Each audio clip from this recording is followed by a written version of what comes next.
नमस्कार। मैं Dhananjay Kumar, the public India में आपका स्वागत है।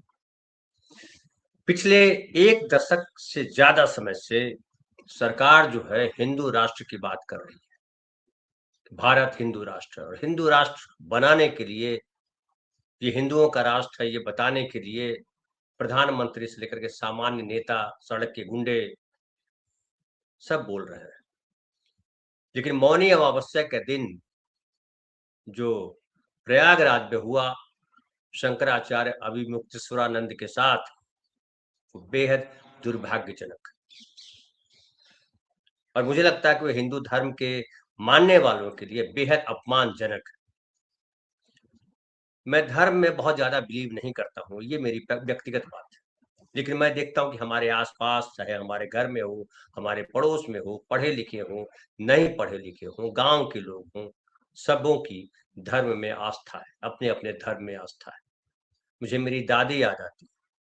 मेरी दादी जो है वो हर महीने गंगा स्नान को जाती थी, गंगा सागर नहाने जाती थी। हमारे गांव से बहुत लोग इस बार जो है कुंभ नहाने प्रयागराज भी गए। लोगों की आस्था है। लेकिन नरेंद्र मोदी सरकार और आदित्यनाथ की सरकार ने आस्था का जिस तरीके से, आस्था को जिस तरह से कलुषित किया है, वैसा कोई दूसरा उदाहरण देश में नहीं है। आस्था के नाम पर नरेंद्र मोदी ने कितने तमाशे किए हैं, वो किसी से छुपा हुआ नहीं। भगवा पहन के गुफा में बैठ जाना, राम मंदिर में मुख्य पुजारी बनकर बैठ जाना, जय श्री राम बोलना, जय श्री राम का किस तरह से बेजा इस्तेमाल किया आरएसएस ने, विश्व हिंदू परिषद ने, वो हम सब जानते हैं। गौ हत्या रोकने के नाम पर किस तरह से देश में जहर फैलाया है, हिंदू मुस्लिम विवाद खड़ा किया है, वो हम सब जानते हैं। लेकिन जो मौनी अमावस्या के दिन जो अभिमुक्तेश्वरानंद के साथ हुआ, सबको चोट पहुंचाने वाला है। हालांकि उन्होंने एक दिन कहा था, मुझे याद आ रहा है कि ये जो संविधान है वो मनुस्मृति के नीचे है। मुझे दुख हुआ था कि अभिमुक्तेश्वरानंद ऐसा कर रहे हैं। अभिमुक्तेश्वरानंद जो है लगातार किसी की आलोचना करते हैं, और वो अच्छी बात है। जो उनको गलत लगता है वो बोलते हैं, वो चाहे प्रधानमंत्री हो, चाहे वो मुख्यमंत्री हो, चाहे राहुल गांधी। धर्म अलग विषय है और राजनीति अलग विषय है। जब भारत का संविधान बना तो सारे धर्मों को अलग कर दिया और कहा कि भारत जो है धर्मनिरपेक्ष राष्ट्र है, पंथ निरपेक्ष राष्ट्र है। हालांकि बीजेपी और आरएसएस के लोग पंथ निरपेक्ष शब्द को लेकर के बराबर आपत्ति करते रहते हैं कि ये इंदिरा गांधी ने जोड़ा है। लेकिन अनुच्छेद में लिखा हुआ है, संविधान में लिखा हुआ है कि धर्म, जाति, भाषा और लिंग के आधार पर कोई भेदभाव नहीं होगा। वो क्या है? वही तो धर्मनिरपेक्षता है। ये सर्वधर्म समभाव कहते रहे। अडवाणी जी को अगर आपने सुना हो पहले, तो सर्वधर्म समभाव की बड़ी बात करते थे। सर्वधर्म समभाव क्या है? कि सभी धर्मों के प्रति बराबर भाव। लेकिन क्या पिछले 11-12 सालों में सभी धर्मों के प्रति बराबर भाव है? हर तरफ जो है देखा जा रहा है कि मुसलमानों को, क्रिश्चियनों को और दूसरे धर्मावलंबियों को किस तरह से परेशान किया गया। सरकार के मंत्री सरकारी संरक्षण में धर्म के नाम पर अलग अलग संस्थाएं बना चुके, उनके गुंडे तमाम जो है नंगा नाच करते रहे, मस्जिद के बाहर नाचते रहे, सड़क पे तमाशा करते रहे। और ये जो कुंभ मेला के दौरान याद कीजिए कितने लोग मारे गए। कुंभ मेला के दौरान आम आदमी को कितनी मुश्किलें झेलनी पड़ी। वीआईपी ट्रीटमेंट दिया गया ढेर सारे लोगों को। क्या ये धर्म के प्रति जो है आस्था का विषय हो सकता है? जो धर्म के प्रति आस्थावान होगा वो भी भेदभाव नहीं करेगा। और जो संविधान सम्मत हमारी सरकार है, उसके लिए तो खास है, शपथ लेती है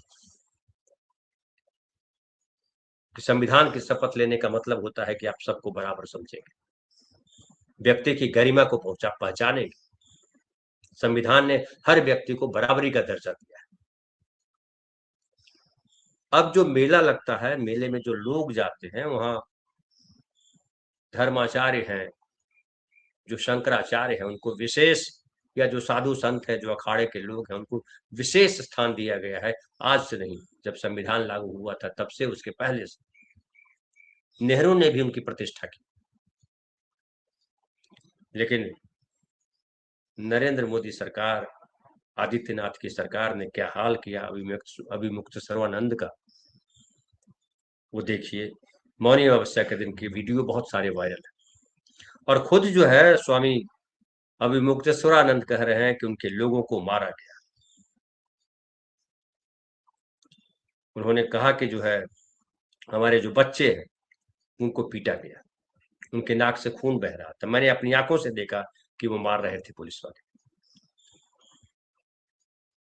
और हुआ ये दरअसल कि मौनी अमावस्या के दिन अपने पालकी के साथ वो जा रहे थे गंगा स्नान के लिए। पुलिस ऑफिसरों ने उनको रोका और कहा कि ये परमिशन नहीं है आपको वहां जाने की, पालकी लेकर के जाने की, आप पैदल जाए। इस पर थोड़ी बातचीत हुई शंकराचार्य के साथ, और उसके बाद कहा गया कि जबरन शंकराचार्य की पालकी को जो है पुलिस वाले ढकेल करके 1 किलोमीटर दूर लेकर के चले गए। इस दौरान मारपीट हुई, कई वीडियो वायरल। हालांकि वहां के कलेक्टर ने कहा कि जो प्रयागराज के कलेक्टर हैं मनीष कुमार वर्मा, उन्होंने कहा कि स्वामी अभिमुक्तेश्वरानंद बिना इजाजत पालकी पर आए थे। उस समय संगम पर बहुत ज्यादा भीड़ थी, उनके समर्थकों ने बैरियर तोड़े, पुलिस के साथ धक्का मुक्की की, हम इस मामले की जांच कर रहे हैं।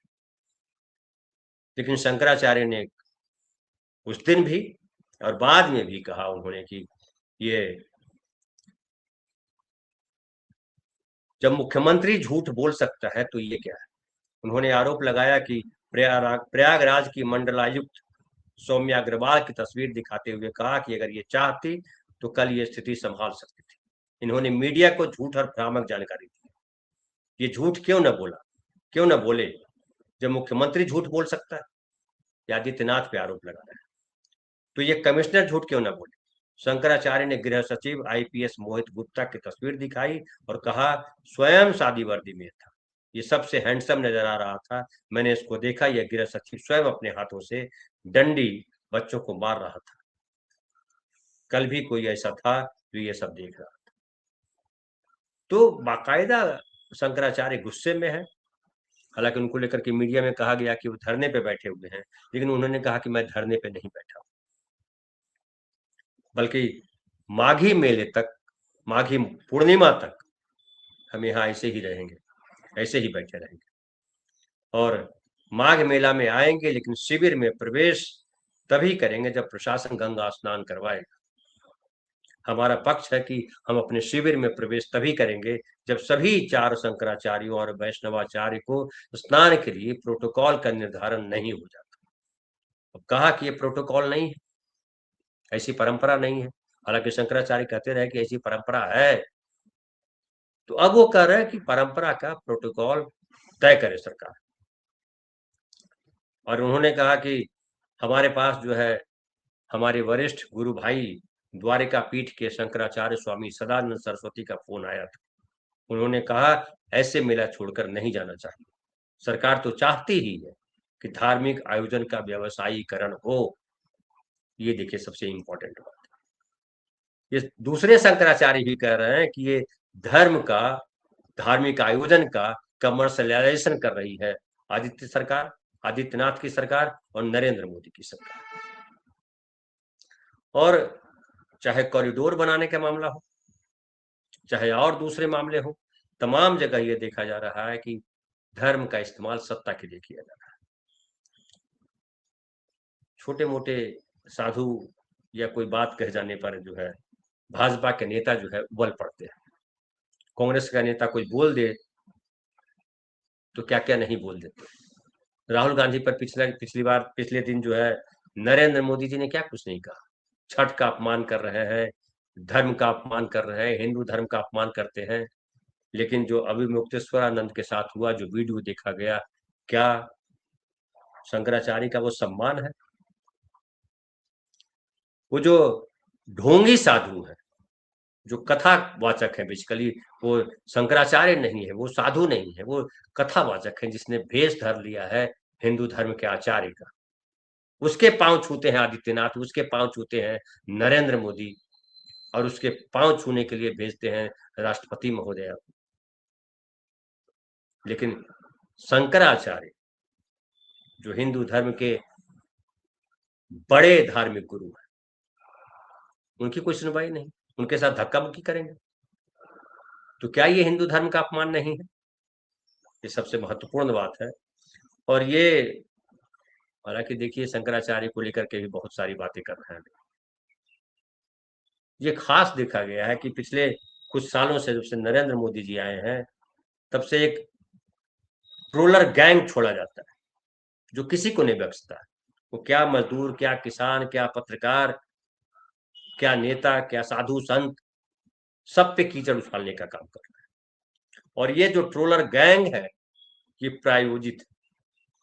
वो चाहे हम हमारे यूट्यूब पे चैनल पे आए गाली देने के लिए, या किसानों को गालियां दे, या कांग्रेस के किसी नेता को गाली दे, अनाप शनाप करे, या अब तो शंकराचार्य पे भी हमला कर रहे हैं।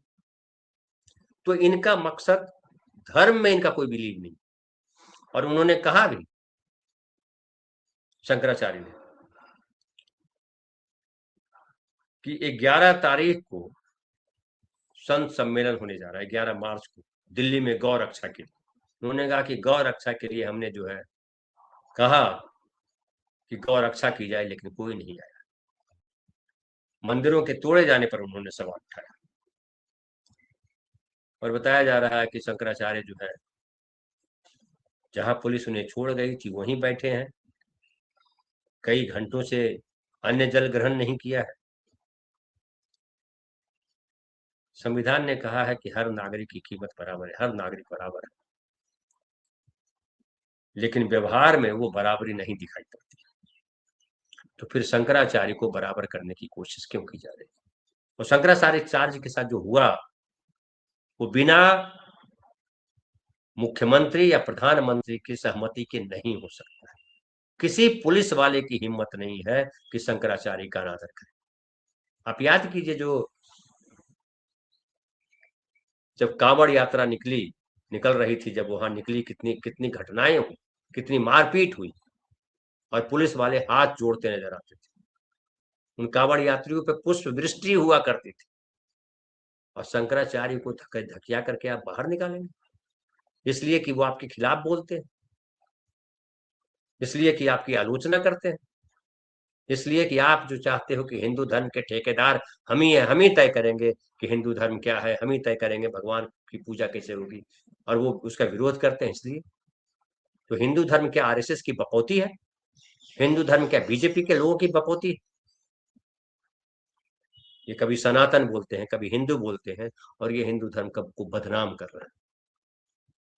दुनिया के पैमाने पर भी, दुनिया के नक्शे पर भी हिंदू धर्म को बेईमान साबित किया है, हिंदू धर्म की बदनामी की है, और भारत के स्तर पर ये ऊंच नीच और जातीय भेद के अलावा, और वो भेद इसलिए करते हैं, धार्मिक भेद, जातीय भेद, ताकि इनको वोट मिल सके। और ये साफ साफ दिखाई पड़ता है कि धर्म से इनका कोई वास्ता नहीं है, बल्कि सत्ता के लिए तमाम, वो चाहे धर्म हो, चाहे समाज हो, चाहे संविधान हो, सबको हाशिए पे ढकेल देते हैं, सबको पीछे करते हैं, सबका अनादर करते हैं। लेकिन यार, ये अनादर आखिर कब तक? फिलहाल इतना ही। बहुत बहुत धन्यवाद। कल फिर बात करेंगे किसी नए विषय पर।